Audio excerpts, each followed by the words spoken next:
you know what? I don't want to make a liar of myself. I will do the React content that I was thinking of.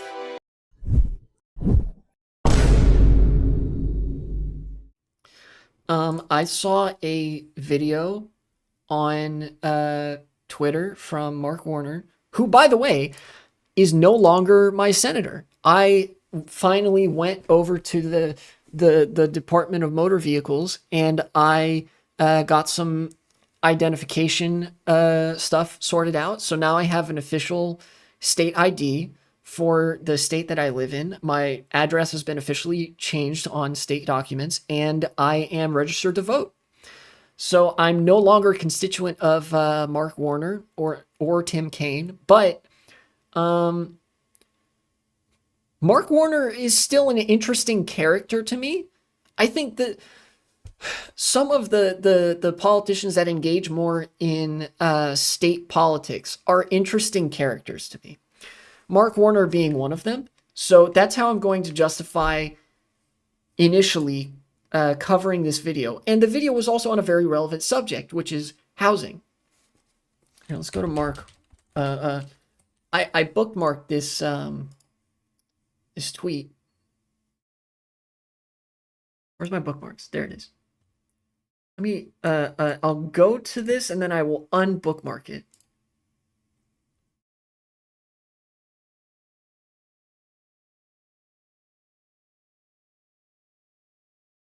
All right, let's have a look. Obviously, because he's kind of a like uncharismatic, like technocrat wannabe senator, he's going to be like ratio. It doesn't matter how correct anything he says is. He's going to get ratioed by the most right-wing fucks on planet Earth. But here he says, this is a crisis. We need it to make it easier for Americans to afford their first home. Off the bat, already, interesting contradiction here. Yes, this is a crisis. But he focuses immediately on home buyers, despite the fact that I know from looking at data from the state of Virginia, 2/3 of state residents are not homeowners, but rather renters. Despite the fact that so much of the landmass of a state, even as suburban as Virginia, are covered by single-family housing developments, that still only accounts for 1/3 at most of the state's population. The other 2/3 are renters, or like, I think it was like 2/3 are renters and then 1/3 are either homeowners or like dependents or something. I don't know. I don't remember exactly how they counted that, but he posted a video. Here are some of my ideas. I want to watch this. We got to build a ton of new homes. This is the point where I realized I wanted to watch this on stream. I did pre-watch this. He's not a real live streamer. She, not a real live streamer. Got him. Right? I still go by any and all pronouns, so whatever is fine, but not a real live streamer. I did pre-watch this, but I think it warrants engaging with. How long is the video again? It's 5 minutes. This shouldn't be too bad. Take it away, Mark Warner. We got to build a ton of new homes. And here's why. Already, I kind of liked this. It was like, oh wow, look at that. He's using his sort of policy wonk image to be like, let me draw some goofy things on a whiteboard. It's kind of nice. I kind of like it. And yes, we do need to build a shit ton of new housing. We are literally looking at a country where we're about 3.7 million homes short of meeting basic supply. And that supply is extraordinarily expensive.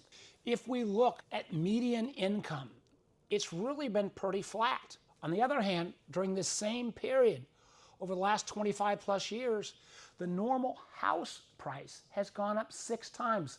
Now it costs 6 times the amount of your average income to buy a house. At the same time, we've seen that the number of housing starts have cratered up and down a little bit. I'll let him finish this part, but then I have some things to say. I can't afford a house. Well, maybe at least I can rent. Well, I got to tell you, renting doesn't cut it either, because unfortunately we've seen rental inflation go up dramatically. So what do we got to do? Decent enough framing of the issue.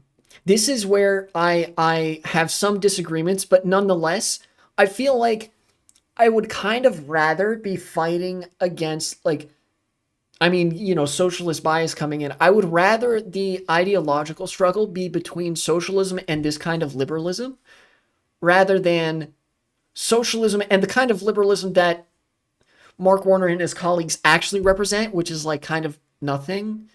But this is something, right? Very pertinent to point out. Nobody can afford a home. Nobody can afford to rent. And, you know, the housing industry is like not really doing anything. I do think the first major flaw in this is that you sort of like point to housing starts, right? This is like startup companies. This is like the real estate industry. Oh no, businesses aren't doing good enough business, right? Does that make sense? He's a very he's much more of a business minded person rather than simply looking at economic metrics and outcomes, which, I mean, to his credit, obviously these are economic metrics right here. But the core problem is that, you know, like he said, housing construction is not good, right? This graph, in my opinion, should have been how many houses just have been built, how many homes have been built, whether they be apartments or single family or whatever. Nonetheless, you know, you get from his characterization of the issue, oh shit, this is a massive problem. Well, we got to introduce legislation. And candidly, I've introduced a ton of bipartisan legislation that can get this problem solved. Let's start. First of all, not even at the federal level, we need state and local governments to cut out some of the unnecessary and burdensome red tape. It shouldn't cost tens of thousands of dollars to get your house permitted and take forever. Extremely rare example of me agreeing with a neoliberal that there needs to be some degree of deregulation. But yes, at the state and local level, particularly with the processes of permitting and zoning, it takes an extremely long time.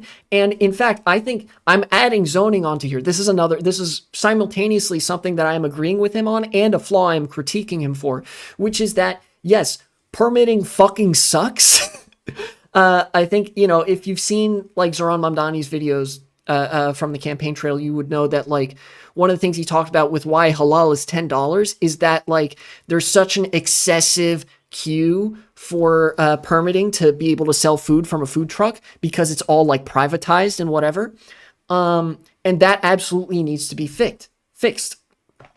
The other thing is that when you see a suburban housing development, let me actually go to Google Earth so I can show you what I'm talking about. Google Earth Pro, take it away. It's going to open up here. When you see, let me just zoom in on a random, let's go to Virginia. This is the state in question. Here's a city right here. What city is this? Richmond. All right, great. Richmond. What do you got? You see all of this suburban shit. You see all of this blight taking up so much landmass. All of these winding electrical trace looking roads here that aren't laid out on a grid. Even a lot of this stuff. All of this is single family housing, right? Look at that. In Richmond. Richmond is the capital of the state of Virginia. This is the state capital. And it looks like this. Right? And the reason for that, this is where zoning becomes relevant. Local laws and zoning regulations say that this land is only allowed to look like this.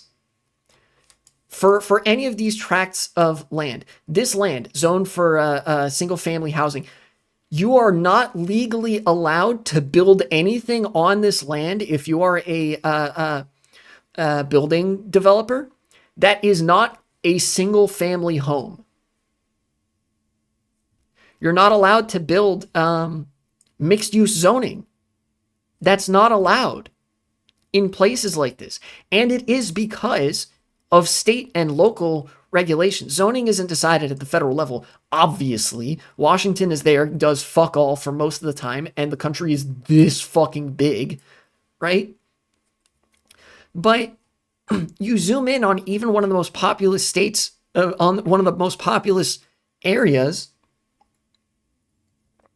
in a very wealthy state, and it looks awful, and it feels awful to live here. I would know because I lived not in Richmond, but in a suburb in Virginia for a long time.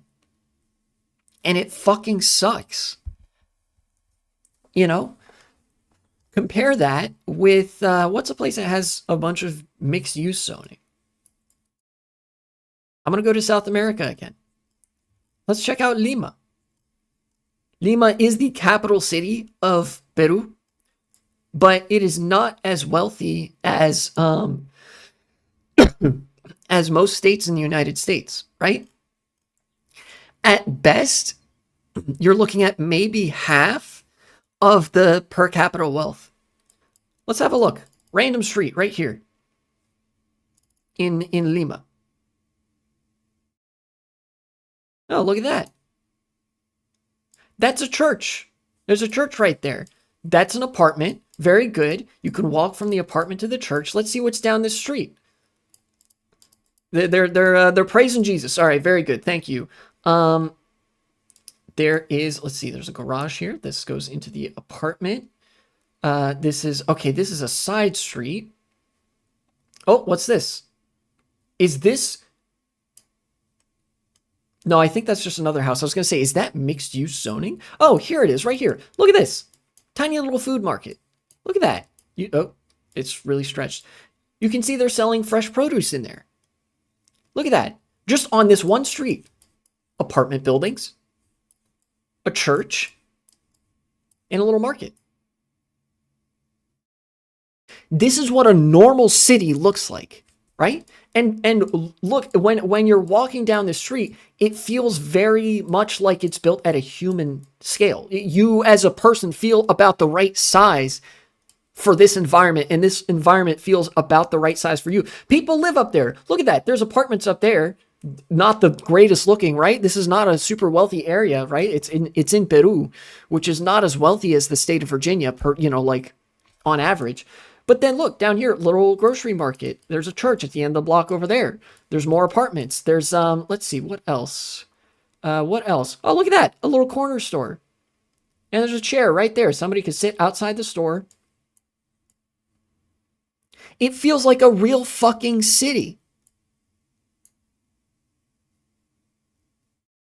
Sometimes there are schools in the church, like actual academics.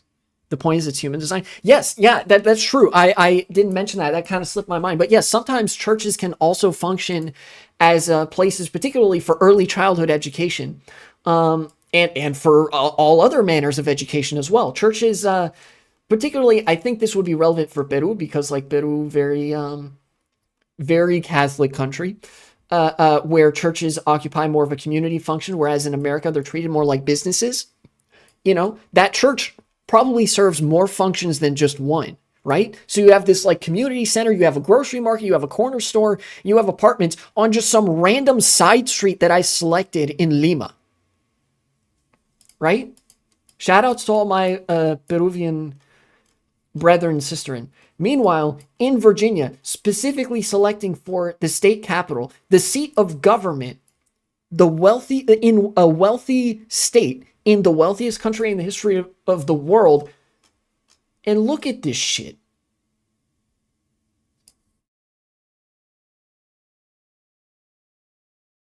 This is not designed for humans. I don't need to zoom in to prove that, but I will. Let's have a look at this street. What's going on here?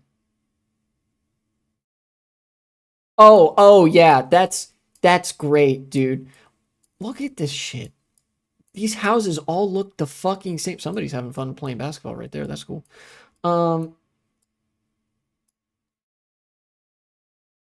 There's no sidewalk, you may notice either. There is nowhere to walk except, I guess you can walk on the grass. You would have to walk on other people's yards and on their driveway. You cannot walk. There's no sidewalk here. It's just the street and cars and houses that look the fucking same, built out of cheap bullshit. I wonder where the closest supermarket or even corner store is, Lamau. Oh, buddy, there's no such thing as a corner store in this neck of the woods. Where is the closest supermarket, though? I am kind of curious. Supermarket. We're just going to search.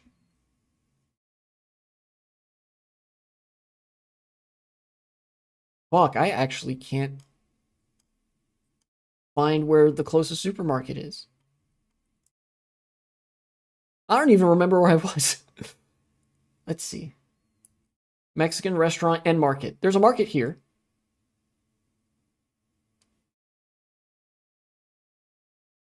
This is like a mile or something like that. Shit, this might be more than a mile.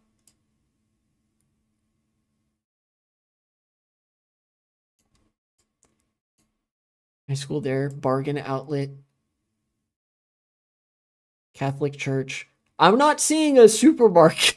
Okay, there's a Food Lion. All right. Finally, we found the Food Lion. This is a supermarket. I was over in like here.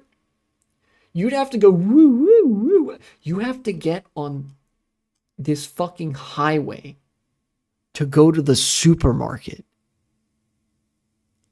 People with mobility devices just gonna have to risk death walking on the road, I guess. Yeah, or depend on somebody that has a car.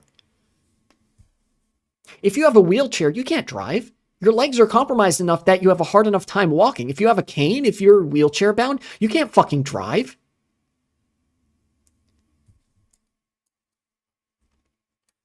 Anyways, that's another mini crash out on car-centric infrastructure. The point is that this is a rare instance where I will agree with Mark Warner, or any neolib for that matter, that local and state regulations, particularly regarding zoning, are absolute dog shit and need to go in the trash bin of history. Because the main reason that so many areas in America look like that suburban hellhole, and not like that random side street in Peru, which looks incredible, by the way. That brought back memories of Casablanca, where the side streets also look like that. In fact, it was almost identical in its design to the side street where our apartment was, where it's apartments, and then at the end of the street, there's a little corner store, and there's like a grocery store on the next block. You know? The reason that neighborhoods look like that in America is because there are local laws, state and local regulations that say that it is only allowed to look like that. When land is zoned for development, that's an example of like development planning, where it's like, okay, we're going to highlight this area of land and say you are going to build such and such stuff here. The reason that suburban neighborhoods look like that and take up so much space is because they highlighted all of that fucking land. The local lawmakers highlighted all of that land and said, you are only allowed to build single family housing in this area. You're not allowed to build anything else. And then where there's a grocery store, where there's a random church or a random school, they drew like a tiny little circle, or they cut out a tiny little bit and said, oh yeah, you can build like a church here. And then the rest is just single family housing blight. What's this? Google Maps? Let me see this.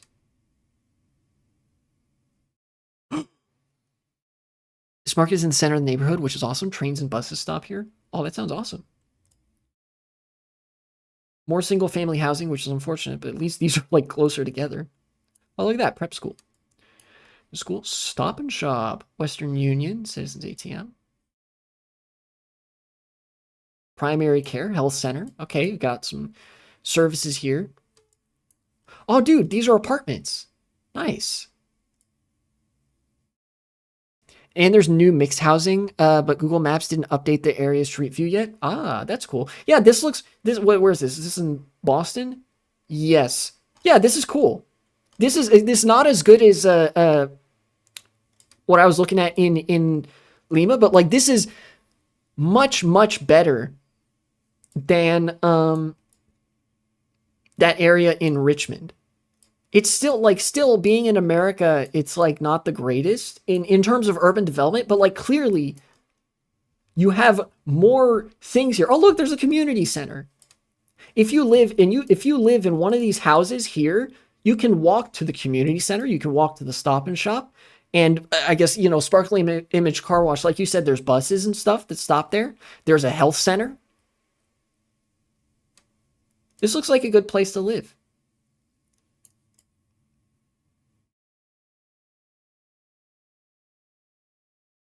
It is still kind of crazy that there's so much single family housing though. But it takes time to change that. What is this? Oh, look at that. Furniture store, cell phone store, clothing store, Bank of America. Yeah, there's stuff here. Income-based apartments. Oh, like affordable housing and stuff. I gotcha.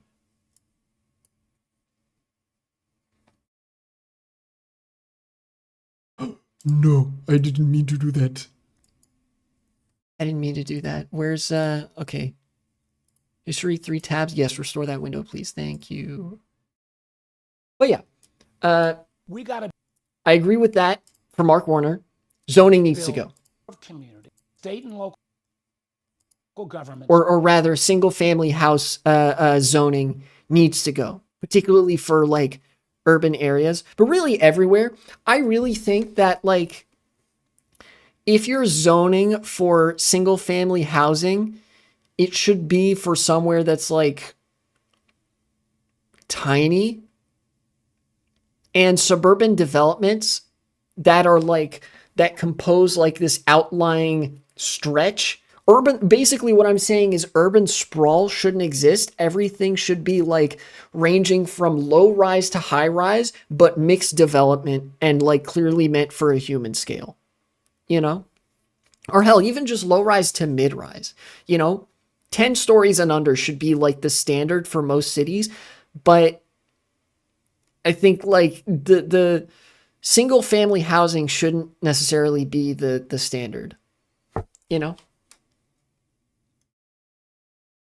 Although again, there's some exceptions to that, whereas like there are small towns that have single family housing, but like they're close enough to each other that they functionally end up being townhouses, and they're like right in the downtown area, and there's shops next to them, or they're cottage industries, shit like that. To cut out some of the unnecessary and burdensome red tape. It shouldn't cost tens of thousands of dollars to get your house permitted and take forever. Also, NIMBYs are a huge obstacle in this kind of development cycle. They're like homeowners are a scourge on urban development, and I'm not sorry for saying that. The fact that housing is governed by the logic of a market has made it so that if you own a home, you have an incentive to make the city worse, because that makes housing more expensive, which you benefit from when you decide to sell your home, turn a profit, and go elsewhere. Like a parasite moving from creature to creature to leech resources from. It causes people to act in like severely detrimental ways to the urban landscape, like really irrational ways, right? Legitimately, this is one of the areas where like local governments and state governments need to be able to just bulldog over the NIMBYs who are like, no, don't build affordable housing apartments here. No, don't build mixed use zoning. I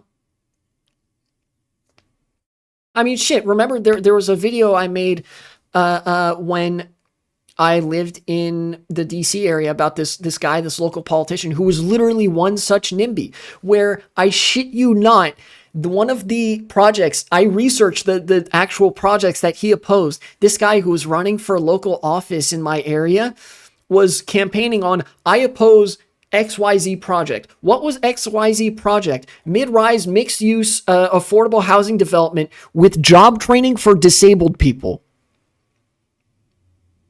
And a much lower amount of parking spaces than was the average for developments in that area.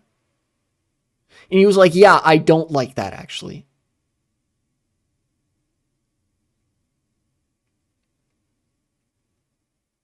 At a certain point, you have to just be like, okay, well then I don't like you and I'm going to do this anyway. We need to encourage to work with our local partners to make. I hate fair opportunities. Yeah, it was literally like, oh no, it'll ruin the natural beauty of the neighborhood. Meanwhile, the neighborhood in question was like 2 high-rise apartments surrounded by fuck-ass parking lots and single-family housing developments. That happen fast. Second, there are a series of tools of the federal government that we can use. One of the most important is the traditional called LIHTC, the Affordable Housing Credit. We've got an.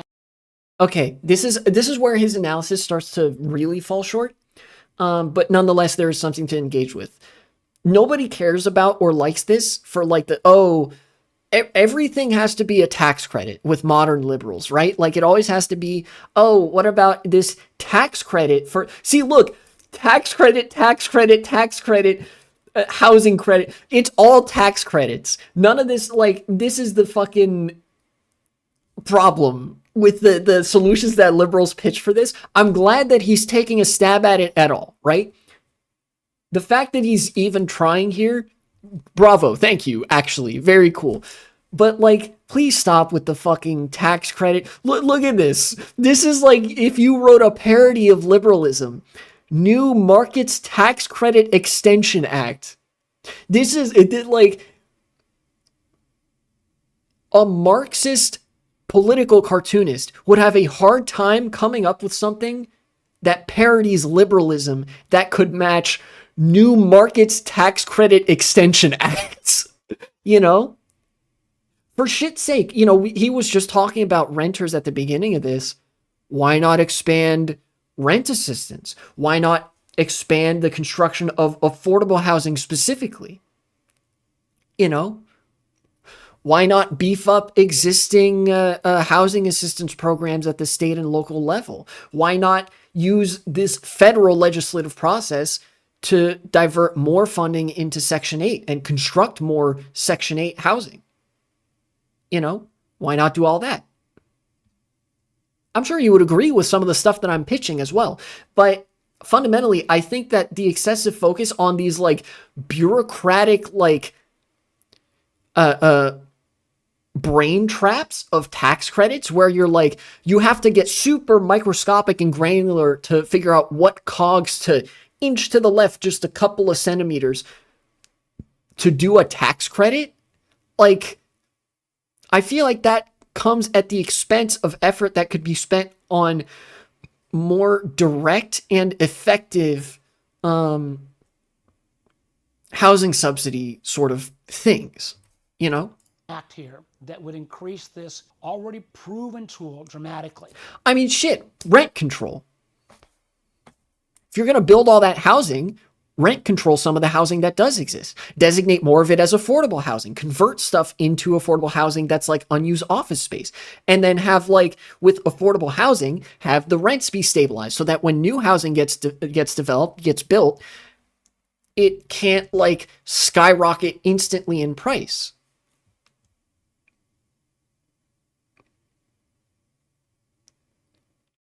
Fun fact regarding my username, there are new mixed apartments literally across the street from a sparkling image car wash. Oh, that's fun. This would add about 1.5 million new houses if we could get this passed. At the same, that is a big thing though. I'm not going to like refute the benefit of having 1.5 million additional houses. The issue is just, again, that like a lot of this stuff is tweaks around the margins, and a lot of those 1.5 million new houses would be houses and not apartments, and would likely not be rent stabilized or have any sort of price control on them, especially if he's going the route of tax credits at the same time, and home buyer credits. We found that there are a number of communities where you've got aging housing stock. You know, we've seen communities where 1 or 2 blighted houses on a street might bring down the overall value of all the houses on the street. Yet if we could find a way to either rebuild a house or build a new one there, where you've already got water and sewer and broadband, you can bring down the cost. Well, That's where the Neighborhood Home Investment Act, again, bipartisan, that I've introduced. In addition,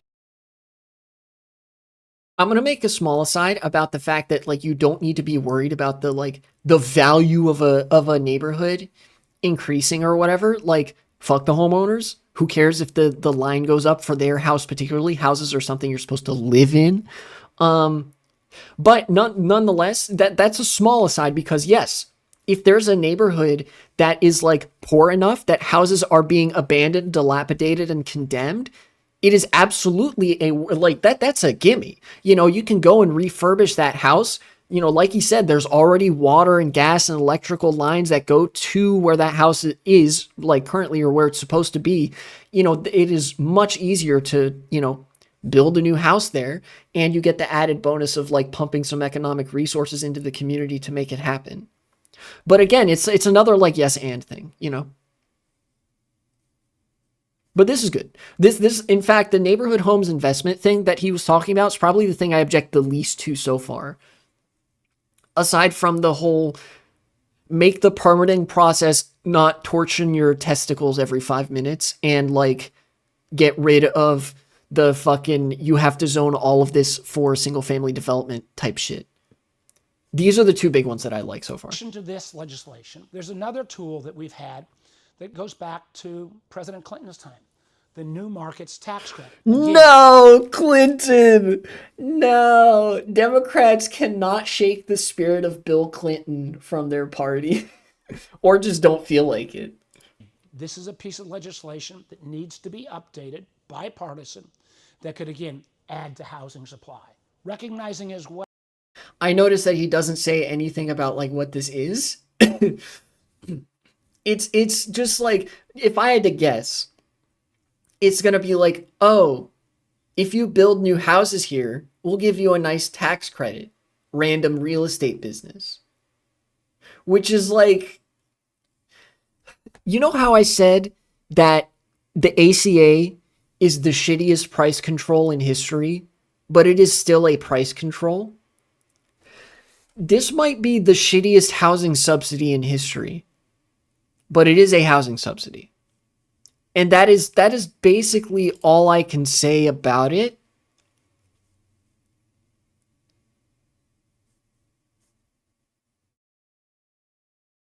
Yeah, no, that is in fact all I can say about it.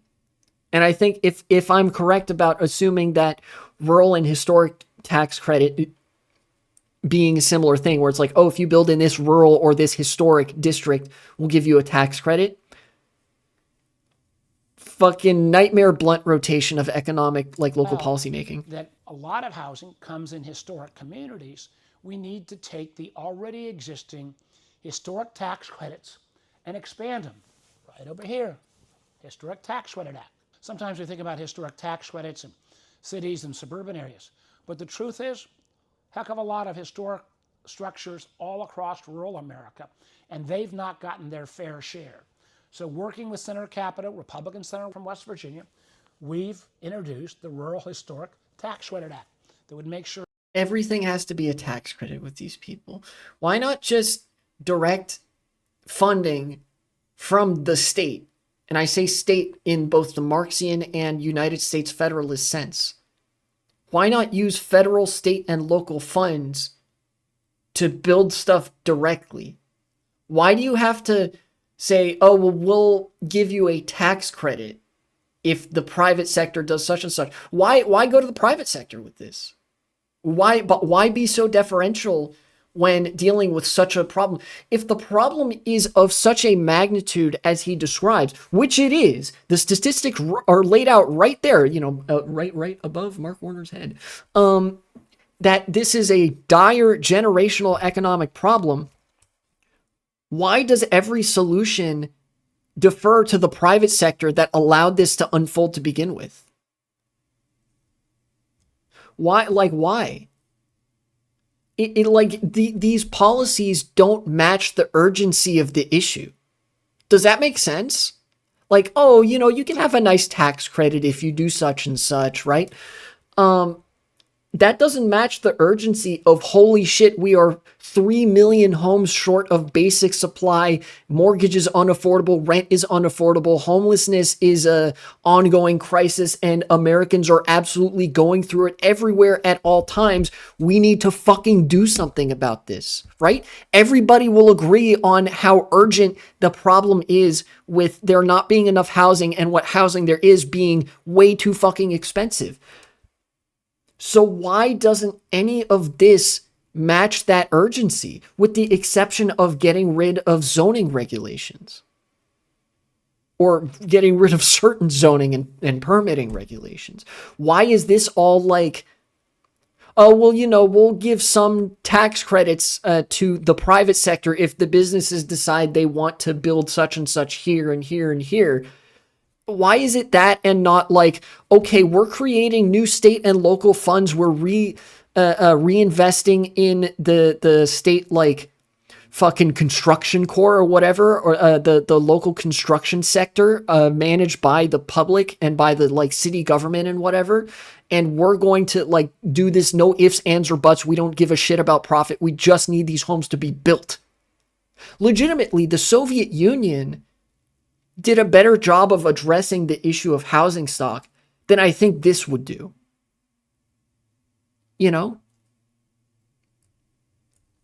Those rural communities get access to rebuilding and preserving these wonderful historic structures.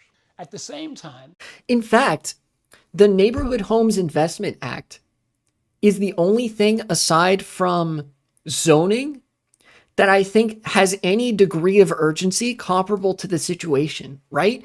Where there's kind of an implied urgency in, oh shit, these homes are abandoned and dilapidated. That's a gimme. We can just go in there and refurbish them, wash our hands and look at that. We're done. Brand new houses in these neighborhoods, right? And the fact that it's direct investment from state funds into these communities implies that it might not necessarily need to be just a fuck-ass tax credit, We've got to also address not only housing supply, but we've also got to address, unfortunately, the racial wealth gap in this country. I've introduced, I think, a creative idea called the... I'll hear him out, but I want to stipulate that I notice none of what he's pitched here, none of what he has mentioned has done anything to address the affordability of the housing stock, aside from what would be naturally affected by introducing new supply. Which is good, by the way. Build more housing. By all means, I will take this over nothing at all. If the alternative to this is nothing at all, then I'll take this. Thank you. Build more houses. But you have homebuyer credit, neighborhood investment, tax credit, something, woke racial wealth gap, something. Which again, is a problem. Real problem, needs to be fixed.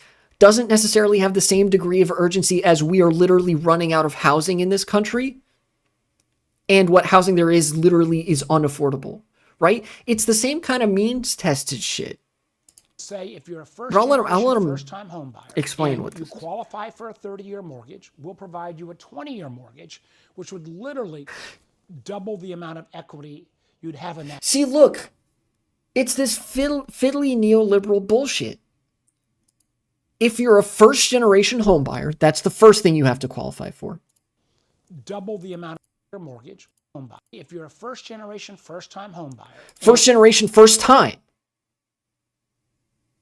That's the second hurdle you have to clear. You qualify for a 30-year mortgage. And if you qualify for a 30-year mortgage, we'll provide you a 20-year mortgage. And then it's not even a subsidy. They just give you a different mortgage, which would literally double the amount of equity. And it's all from the perspective of increasing the amount by which line goes up. This literally just this does the maximal possible extent to not change anything about the incentives that lead to a housing crisis such as this, right? The fact that housing is a commodity, this simply says, oh, well, what if we make it so that you make money off this commodity faster? That's not going to help. There's probably all of 3,000 people in the entire state of Virginia that will ever benefit from the LIFT Act. This is not that many people. You'd have in that house after 10 years. I think this is After 10 years. And that's, oh my God, dude. Oh my God.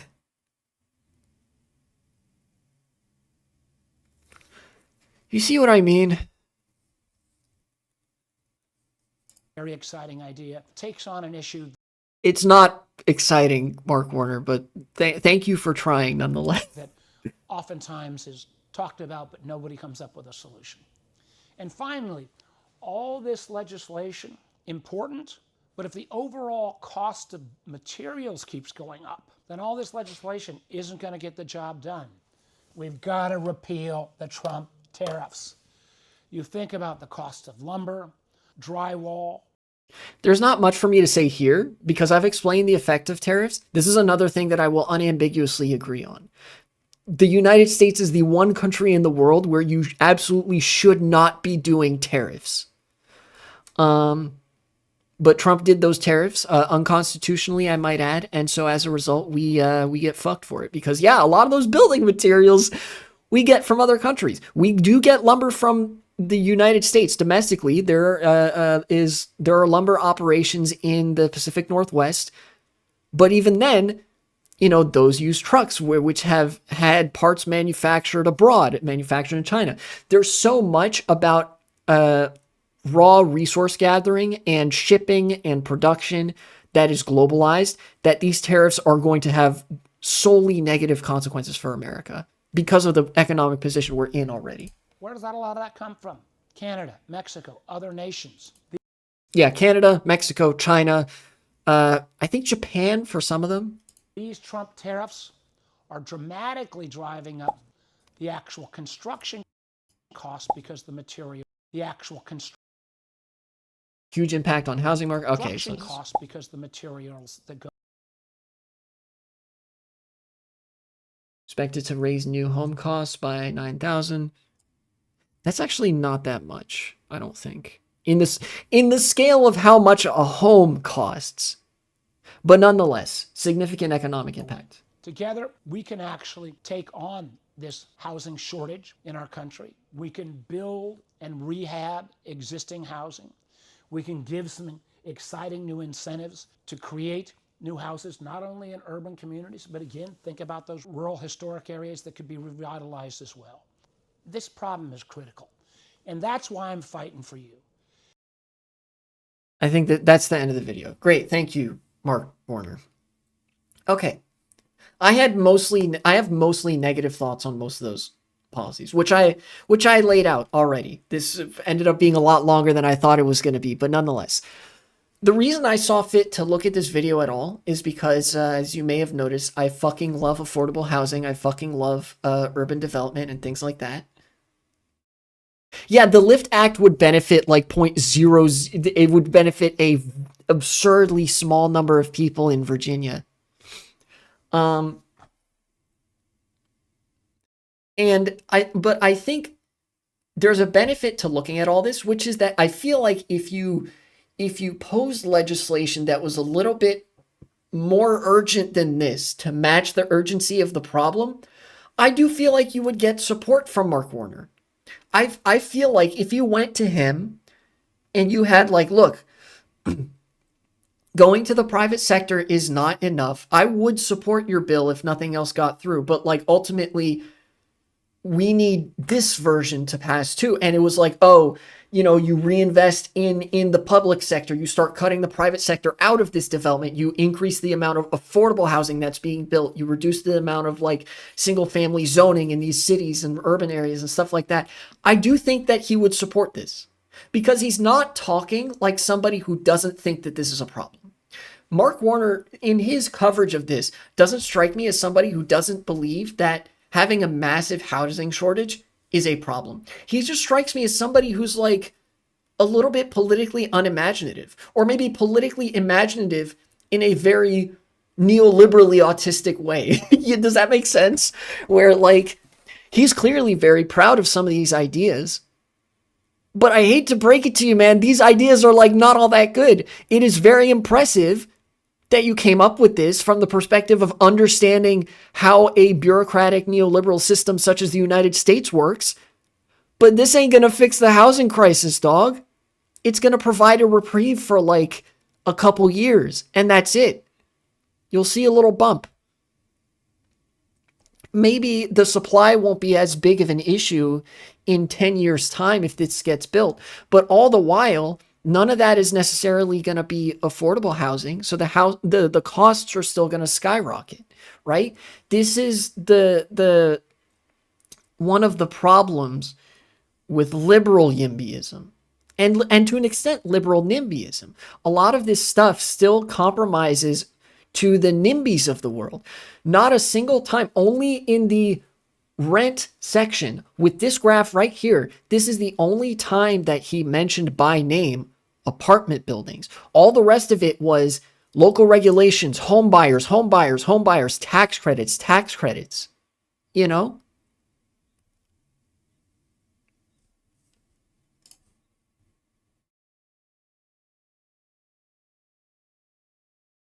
Recommendations check.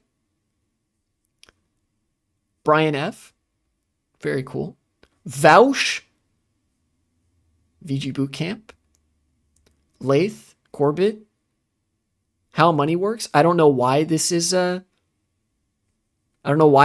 I don't think I've ever watched this channel.